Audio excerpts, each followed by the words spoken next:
Hi, everyone. I just want to quickly go over some of the information that you are going to need to be able to complete this assignment on Delta Math and to review a couple concepts for absolute value functions.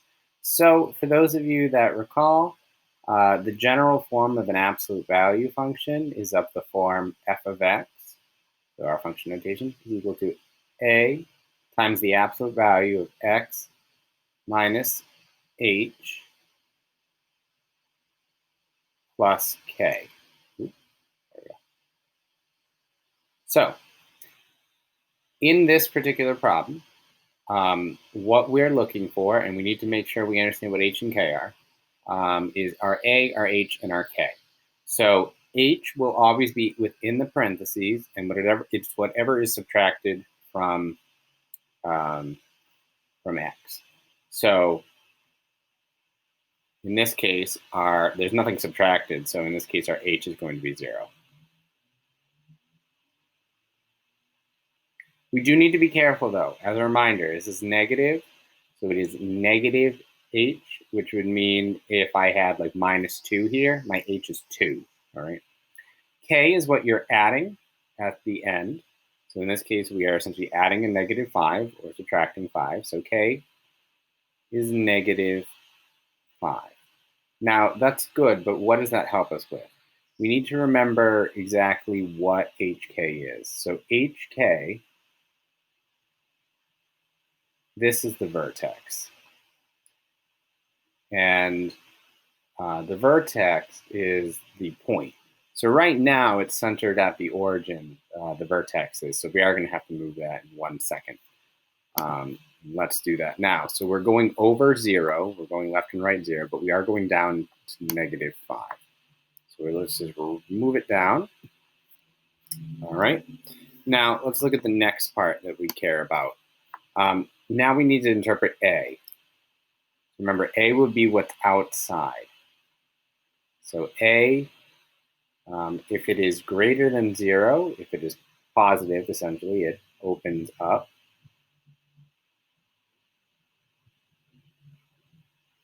And if A is less than 0, it opens down.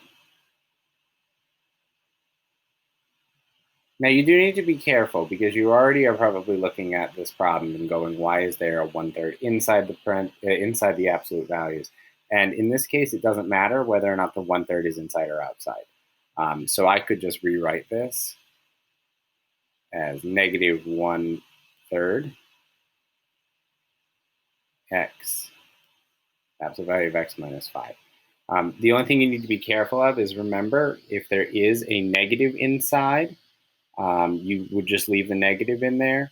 But you can always pull a constant out or a coefficient out like this, okay? So you just need to be careful with negatives because the absolute value would make it positive. So it is -1/3 out front as my A. Now, so that does mean it is going to open upside down. And additionally, as a reminder, you can kind of think as what -1/3 is your slope. Because a absolute value function is a piecewise function made up of two linear functions with restrictions on the domain from -infinity to h and h to infinity. So we essentially can think of -1/3 as the slope of my right-hand side. All right. So let's go over what we just said. We know that A here is -1/3. So we know it opens down. So I'm just going to bring this down. I don't care about what exactly it is right now. I'm just going to bring it down. All right. Now, as I said, we're treating this as our slope. So we have -1/3. So we start at our origin, our vertex, the origin, so to speak, of this line or a ray, if you will. We start at our vertex. We go down 1, and then to the right 1, 2, 3. All right. So this first point, we go down 1, to the right 1, 2, 3. Now you'll see, 3. You'll see that on delta map, it automatically is moving the other side of the absolute value. And that is perfectly fine and actually rather helpful for us. Because as we said, A was negative 1/3.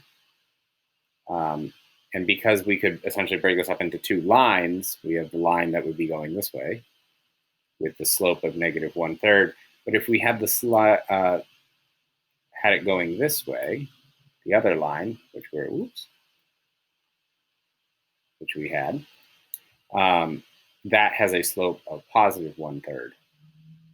So up 1 to the right 3 here. Or you could treat it as going down 1 to the left 3. But ultimately, that's everything you need to know about how to manipulate and graph an absolute value function. So as a quick reminder, HK is the vertex right here. That's the center point of the V. In your absolute value function, H, you got to be careful because it's negative H. So whatever, if it was -2, you have 2. If it was +5, it would be -5. If there's nothing next to it, it's just 0, right? Like in this one, it's 0. K is what we're adding at the end. Again, be careful with the sign. And that makes up the vertex. The A value, whatever's out front, is negative 1/3 in this case. And that determines whether or not it opens up or it opens down. It also is going to affect the width because, as I said, it's related to the slope of the lines. And so if you have a slope in between -1 and +1 like this, negative 1/3 in between there, it's going to be very wide. It's going to have a slow opening. However, if you had a really big slope, a really big A, I should say, like 5, it's going to be a very skinny V. So that should hopefully help you with everything that you need for this particular assignment. Please let me know if you have any questions.